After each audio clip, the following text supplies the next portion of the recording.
They called it a full-ride scholarship, but to me it felt like exile, wrapped in ribbon and silence. Tell me, have you ever been gifted out of your own family? They didn't send me to Chicago for my future. They sent me away before the family merger to clean up their image.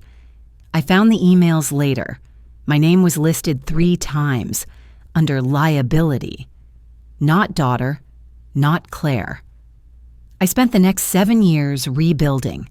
I stacked grocery shelves overnight, taught myself business strategy at the library, and answered to no one. There was no rescue, just resolve. If you've ever felt erased by the people who should have stood by you, this story might be the reminder you need. I learned that silence can become strength, and healing doesn't require anyone's permission. It just takes one decision. The day they signed the contract giving full control of their logistics to my company, they didn't even realize I was the one behind it. The daughter they erased became the architect of their surrender. Don't scroll past this. If your family ever made you feel replaceable, know this: you were never broken, just unclaimed. Before we dive into the story, if you're enjoying these meaningful stories, don't forget to hit that like button and subscribe to the channel so you never miss out on more. Now, let's start the story together. They called it a gift. It felt like exile. The Christmas lights in our living room blinked in slow, deliberate rhythm. Too perfect, like everything else in that house. Mom had set the table with red linen napkins and gold-rimmed plates. The smell of roasted turkey, sweet potatoes with toasted marshmallows, and her spiced eggnog filled the air. It was festive, warm, and utterly staged. "Claire," Dad said, beckoning me from the kitchen doorway. His voice carried that kind of false cheer he used with investors, not daughters. "Come sit for a moment. We have something wonderful to share." I sat on the edge of the couch. The cushion barely dipped under me. Mom folded her hands neatly in her lap. Ryan leaned on the banister, arms crossed, smirking like he already knew. And between them on the coffee table was a crisp white envelope. Mom smiled tightly. "Early admission, full ride, plus a winter internship with a firm in Chicago. It's all been arranged." I blinked. "I didn't apply for anything in Chicago." "You didn't need to." Dad's voice softened like honey over ice. "This is what's best for everyone. You leave the 26th. A silence settled like snowfall. I looked at Grandma June. Her eyes were fixed on the carpet, then flicked to me. Just one look. Then she said gently, "Maybe Claire should decide." Neither of them turned their heads. "It's finalized," Dad said, more firmly this time. "You'll be independent, ready for the next chapter." Independent. That word rang false in my ears, like a bell chiming in an empty house. Later that night, after the pie had cooled and the dishes had been stacked, I heard their voices through the half-closed study door. "No liabilities before the merger," Dad said. "She would have complicated everything," Mom replied. "Better she's out of sight." I stood in the hallway, frozen, my fingers still sticky with dish soap. In that moment, I understood. This wasn't about opportunity. It wasn't about college. It was about disappearance. Neat, clean, quiet. I packed my duffel without a word. No one asked if I needed help. No one asked if I was okay. The porch light stayed off as I stepped outside. Snow cracked under my sneakers. My breath fogged in the air like smoke, like the last of something burning out. By the time I reached the bus stop near the edge of town, my hands had gone numb, but my mind was sharper than ever. I took the first ride going anywhere and found a motel near the interstate, one with a neon sign that buzzed louder than the front desk clerk. I spent Christmas Eve eating a vending machine sandwich on a lumpy mattress, still in my coat. The room smelled like reheated coffee and wet carpet. I turned on the television. Silent holiday specials flickered across the screen, their colors bleeding into the walls. No one called. No one texted. No one said, "Merry Christmas." And still, I wasn't surprised. They didn't forget me. They planned around my absence. Chicago in January has a kind of cold that seeps into your bones and stays there, no matter how many layers you wear. The air smelled like old salt and bus fumes, and my motel room was just warm enough not to complain to the front desk. I worked the graveyard shift at a grocery store a few blocks away, stacking cans, wiping down checkout counters, replacing expired milk. No one asked questions, which suited me just fine. My coworkers barely noticed me. Just nods exchanged over stale break room coffee and clock-in beeps. I learned to exist between shifts, slipping in and out of the store like a ghost with a name tag. The only light I saw was fluorescent and flickering. New Year's came and went. I sat on the edge of my motel bed, legs crossed under me, scrolling through social media. My family had posted a group photo. Ryan front and center, champagne in hand, my parents glowing beside him. The caption read, "Starting 2017 with our brightest light." I stared at it for a while. Then I turned off the screen and let the darkness settle. One night after my shift ended, I stepped outside into the frozen stillness. The parking lot was half empty. My breath curled into the air like smoke. That's when I saw him. Claire. I turned.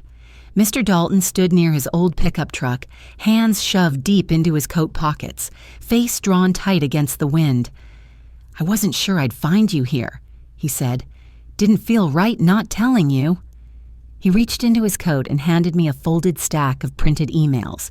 I looked at them, hesitant. "I thought you deserved to see it for yourself," he added. "They sent this weeks before Christmas." The top page bore my father's name. I scanned quickly, subject lines about restructuring, optics, and then, in bold red ink, liabilities must be cleared before the merger. My name came up 3 times, none of them kindly. I read each line beneath the streetlight, the yellow glow making the paper look older than it was. Phrases like, "too unpredictable," "risk to image," "timing essential." My stomach twisted, but I didn't flinch, not this time. They hadn't made a mistake. They had made a decision. I folded the paper slowly and slid it into the inside pocket of my jacket. The wind cut across my cheeks, but I didn't raise my hood. I just stood there, steady. "Thank you," I said to Mr. Dalton. He looked like he wanted to say more, but instead he just nodded. I walked away from him, my boots crunching lightly against salt-stained asphalt. The night pressed in close, but it didn't feel as heavy as it had before. Not broken, just awake.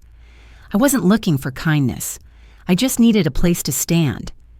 By spring, I'd stopped checking the weather. Cold or warm, it didn't change what needed doing. I'd taken a bus west, chasing a job lead that fell through by the time I arrived in Denver. What stayed with me, though, was the diner across from the bus station. Open late, no questions asked, and the same waitress who refilled my cup whether I tipped or not. The coffee was always burnt, poured into mugs with slogans like, "World's Okayest Breakfast." I sat near the back where the light buzzed overhead, and the plastic seat had a permanent lean. One night, as the booths emptied and the dishwasher clanged in the back, an older woman eased herself across from me without invitation. "You're here late," she said, peering over her wire-framed glasses. I nodded. "Just killing time." She studied me the way people do when they already know more than they let on. "You look like someone who knows how to work," she said, slipping a folded flyer across the table. "Part-time. Cataloging, sorting. It's not glamorous, but the paper smell is free." The flyer said Wren's Reads, with a faded address 2 blocks east. I didn't make any promises. But the next morning, I stood outside a narrow shop with a cracked window decal and the scent of cedar polish leaking into the street. Inside, the air was thick with dust and forgotten chapters. The shelves leaned against each other like tired old friends, and the handwritten signs, biography, essays, fiction, mostly sad, made me smile for the first time in weeks.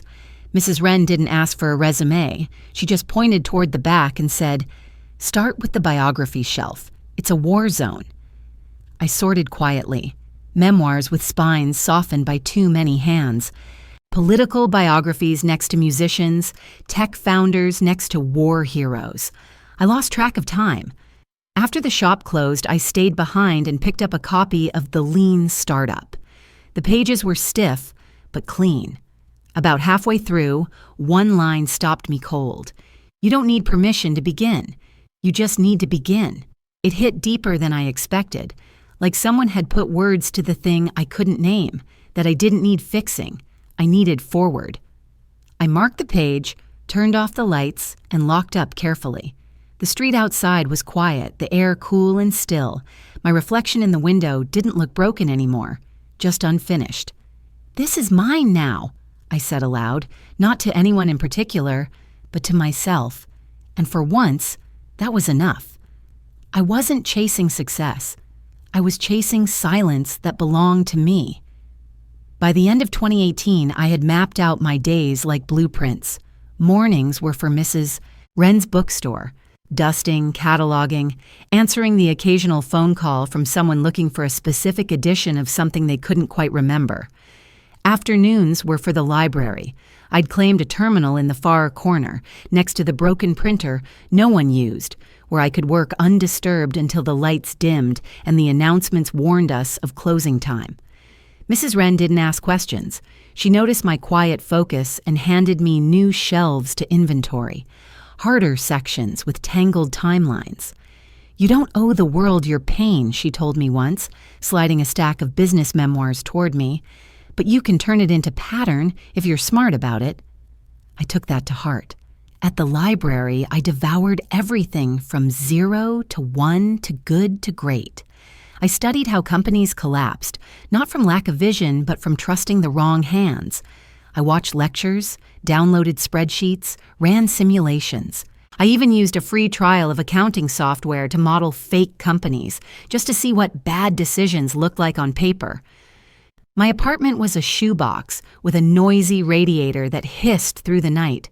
The walls were thin, the sink dripped, and the window didn't quite close, but it was mine. I taped startup job boards to the back of the bathroom door and highlighted anything related to logistics or operations, not for now, but for later. Then, one rainy Tuesday, I searched Clark Enterprises on a whim. I hadn't thought about them in months, but something in my gut said, "Look again." What I found wasn't front-page news, not yet, but it was enough. Court filings tucked beneath public statements, vendors going unpaid, settlements reached quietly, properties sold off at losses, and beneath it all, Ryan's signature. I sat back in my chair, heart steady, no anger, just clarity. I printed everything I could find and filed it under a folder labeled "What They Don't See," not out of spite, out of precision. This wasn't a revenge story. It was a readiness one. A few weeks later, I spotted a flyer on the bulletin board near the library door. White paper, bold black print, entry-level logistics-focused startup hiring, grit preferred over pedigree. I stood in front of it for a long time, the corners of the paper curling from steam off the nearby coffee kiosk. I didn't wait for the right moment. I didn't wait for permission. That night, back in my apartment, I typed out my resume. It was short, but honest. I wrote a cover letter that didn't mention my past, only what I'd learned and what I could fix. I walked 2 blocks to the post office the next morning, sealed the envelope, and slid it through the metal slot. The box clanged shut like a lock turning. Let's see what silence can build. They taught me control. I applied it better. By the fall of 2024, my company had carved out a quiet but firm place in the logistics world. We didn't chase headlines. We chased results, efficiency, systems that actually worked. I ran the numbers. I hired people smarter than me. I listened when no one else did. It didn't matter that I didn't come from prestige. I came from pattern, from watching what collapsed. When Clark Enterprises issued a blind RFP, request for proposal, for restructuring their logistics division, it landed in my inbox with a subject line so ordinary it could have been junk. But I opened it, and I didn't blink. No one at Clark knew who was behind our firm. Our branding was intentionally plain. No names, no face, just deliverables. They were desperate, and desperate people overlook the fine print. I wore a dark collarless suit on meeting day, no jewelry, hair pulled back, Rain pressed gently against the glass walls of the building as I rode the elevator up to the 17th floor. No one at the front desk asked my name. They assumed I belonged. This time, they were right. The boardroom smelled like paper and overbrewed coffee. Chairs scraped the floor. Assistants whispered about agendas and budgets and projections. I laid my folder on the table, took my seat at the far end, and waited. At first, no one noticed me, not fully. Then the lead consultant entered, an old associate of my father's. He paused mid-step when he saw me. His eyes narrowed slightly. He leaned toward Ryan and murmured something low. Ryan looked up. His body stiffened. He adjusted his cufflinks like he always had when nervous. Elaine followed his gaze. Her face didn't shift, but her knuckles turned white where she gripped her pen. Robert blinked. Once, then twice. His shoulders locked into a posture I remembered well, the kind that pretended nothing was happening. I didn't smile. I didn't speak. I opened the folder, slid the contract forward. The consultant cleared his throat. "Would you like to walk us through your proposal?" I nodded once. Calm, steady. Our firm specializes in restructuring broken supply chains with scalable, real-time optimization. We've reviewed Clark's metrics and believe your platform can be made competitive within 2 quarters. I went on for 7 minutes. I outlined the gaps, offered solutions, never once raising my voice or making eye contact longer than necessary. I kept it clinical. I kept it true. And buried halfway down the second section, between regulatory compliance and projected savings, was the clause. If Clark failed to meet performance targets within 18 months, full operational control would shift to us. Quietly. Automatically. The consultant asked, "Are these terms standard?" I met his eyes. "For firms committed to excellence, yes." No one said a word after that. Robert picked up the pen first. His signature shook ever so slightly. Elaine followed. Her strokes were sharp, almost angry. Ryan hesitated longest. When he finally wrote, the ink bled too fast, leaving a smear across the page. I closed the folder and placed it back into my briefcase. The room, moments ago full of soft corporate noise, now sat in a silence that hummed in my bones. This wasn't vengeance. This was alignment. No one spoke. No one thanked me. No one offered a handshake. As I rose from the table, I glanced once at the 3 people who had once tried to erase me. Their silence wasn't unfamiliar, but this time it didn't sting. It fit. It was exactly the shape I had left behind. They wrote me out of the picture. I became the frame. The apartment was quiet except for the soft hum of the radiator and the occasional creak of old wood settling. Outside, Denver blinked with the rhythm of December, windows glowing with Christmas lights, a dusting of snow beginning to gather on parked cars. I stood at the window with a mug of tea cooling in my hand, watching the sky shift from gray to silver. It was the first time in years I hadn't traveled, hadn't worked through the holidays, hadn't looked for somewhere else to be. I didn't need an excuse for the stillness anymore. My phone buzzed gently on the table. A message. From a number I didn't recognize. But I knew who it was before I opened it. The photo was slightly blurred, the lighting dim, but the handwriting was unmistakable. Shaky, slanted, familiar. "I'm sorry I didn't fight harder. I always saw you. I always loved you. I hope you know that." Signed, Grandma June. I read it once, then again. My throat tightened, but no tears came. That part of me had quieted long ago. Grief had shaped itself into something softer, something I didn't need to explain. Without thinking, I opened my banking app, a quiet transfer, enough to cover long-term care, medical bills, comfort. I didn't add a note. I didn't sign my name.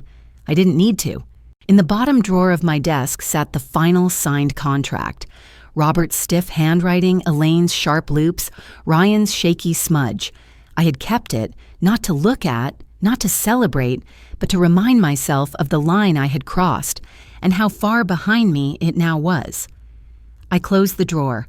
The radiator hissed again. A neighbor's dog barked faintly down the hall. I stepped back toward the window, letting the steam from the mug brush my cheek. Snow was falling now, soft, quiet, sure. I thought about what Mrs. Wren had once told me. You'll never need to explain to people who really see you, especially not with words. She was right. Some things didn't require declaring. Some victories came without applause. I was never missing, I whispered to my reflection in the window, just unclaimed. I turned back toward my desk. My laptop screen blinked awake. Blank, open. Another proposal to review. Another beginning waiting to unfold. I set down my tea, stretched my fingers and smiled. Not for anyone watching, but because I knew this moment belonged entirely to me. Begin again. Looking out at the snow that night, I didn't feel triumphant. I just felt still. Peace doesn't always come with applause. Sometimes it's just knowing you made it through without losing yourself. What I've learned is this: family isn't always who shares your name. It's who shows up, who sees you, even when the world doesn't. And sometimes, the most powerful kind of forgiveness isn't loud. It's simply choosing not to carry what tried to break you. If this story touched a memory or a feeling in you, I'd love to hear it. Feel free to share your thoughts. Sometimes, just being heard makes all the difference. The